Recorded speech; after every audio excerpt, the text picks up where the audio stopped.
Brendan and Ben join us now. Hello, lovely to have you both on the show. Now, I have to say, both of you, James and I can't wait because, Brendan, your potty mouth and live telly, I mean, this is just going to be chaos, isn't it? I don't know where you're getting that impression from, Anita. I'm a good Catholic boy. Now, Ben, how do you direct somebody? Can you direct, or what's the idea of tonight? That's a great... There you go. Let's throw that to the crew. James, Barbara, cut wide. There you go. James, the whole crew is here watching this, and that's a great question. Can you direct, Ben? You can have a go, Brendan. But you have to try and keep up with him. What's it like to direct the Mrs. Brown's Boys crew? It's a privilege to direct the Mrs. Brown's Boys crew. A finer bunch of men and ladies you couldn't hope to ask for. You have no idea what he says to us. And nothing like that. We've caught you. I mean, obviously it must be great fun because we get a sense of that just watching it. But it is. The pre-recorded shows have a live feel, and I'm sure deliberately. So, have you got lots of naughtiness up your sleeve that you're preparing, or are you just going to see what happens? I mean. Oh, gosh, no. I think it's important, you know, to be professional and try and stick to the script. What? No, we have a script reading at the start of every time we do an episode, and we kind of call it the guideline. Mm-hmm. And it builds from there. And I have to say, Ben makes a great contribution, a wonderful contribution to the comedy element, in that he doesn't attend most of it. So we get on with it. No, we're very lucky. It's great fun for us to do. We've had the same crew since we started. You really are a family as well, aren't you, Brendan? Just explain how many of you are related in the crew and in the cast. Everybody. Even those who aren't related are sleeping together. No, we have. Buster is my son. Marie is my daughter. Kathy's my wife, who plays my daughter in the show, and I play her mother, which gets very weird. And then Sharon McGugan's my daughter-in-law. Trevor's my son-in-law. Betty is my daughter-in-law. Winnie is my sister. It's just, you know, we're a firm believer in keeping it in the family. But the character that you play, the lead character, of course, was actually written for an actress, wasn't it? And it's because she didn't turn up. That's the reason why you just said, I'll do it. That's absolutely right, James. I wrote for a fantastic actress, actually, who's since passed away, God love her. And she had an infection at the time and she couldn't turn up. So I said I'd just dub. We were doing it for radio. So I said I'd overdub her voice. And just to make it a bit more authentic, I tried to do a Dublin dealer, like, hello, nice to see you. And when we went to the edit, it was the editor that said, oh, here's the actress playing Mrs. Brown. I said, stop. I said, that's me.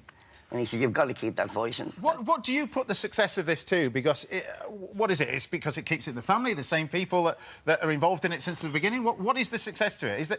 I think it's just because there's very little on television, maybe.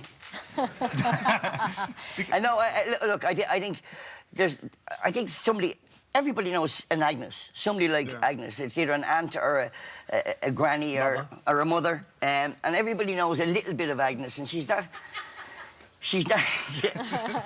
He said mother, not me. So if she's watching Mrs. Kellett, he said mother. There's that aunt that we all have that, you know, when you hear she's coming to the wedding, you go, oh, my God. She'd be fine at the start, but as soon as there's one or two drinks, she'd be up on the table dancing and waving her knickers in the air, and, you know it's going to... And I think there's a little bit of that, but as well as that, I also think there's a warmth about Agnes. There's something about it that, you know, she absolutely adores her children. And I think that's her redeeming factor, is that, you know, whatever else she does, at the end of the day, she actually loves her kids. Because the story is that it's supposed to, well, resemble your family and your mum as well. Is that the case? Because you grew up in quite a large family with 11 of you, so you can't be short of stories for moving things forward in the future. No, and you know, I used to say no when people would ask that, because my mother was quite extraordinary, having started her life as a nun and then going on to have 11 children before she left the convent. And she also became the first woman elected for Labour in the Irish Parliament, and at the same time we lived in a council house, so she was quite extraordinary. And she had a degree from Galway University, so I'd often say no, Mrs. Brown is... But actually, I think Mrs. Brown, in many ways, is my mother, but probably without the education. but definitely she has that wisdom that my mother had. Yeah, you know, I mean, your mother was a formidable woman, the first female MP in the Irish Parliament, isn't that right? Yeah. She was quite amazing. But Ben, really, as the director, I know you've worked with the same team, you've been there from the start. Just how challenging is your task? You've got to hold this thing together. That's what I meant to say, exactly. Yeah, it has its moments. We're really looking forward to doing it live. We actually had a day rehearsing with the camera crew and with sound and lights and everyone yesterday. And we had a run through yesterday evening and we got through it, much to our mutual astonishment, I think. And my job, I think, on this one, particularly when we're going live on Saturday night, is just to keep it going from our end, because there's no trouble at all this end keeping it going. There is no worry at all. We just try and follow instructions as we get from upstairs, Ben. I'm sure, Brendan. Butter wouldn't melt. Well, listen, Ben, Brendan, it's been an absolute pleasure having you on the show. Best of luck. Best of luck to you. Anita, Can't wait. I thought you were great on Strictly. You were absolutely fantastic. What My a darling. wife did Strictly for a week. She did, and, yes. She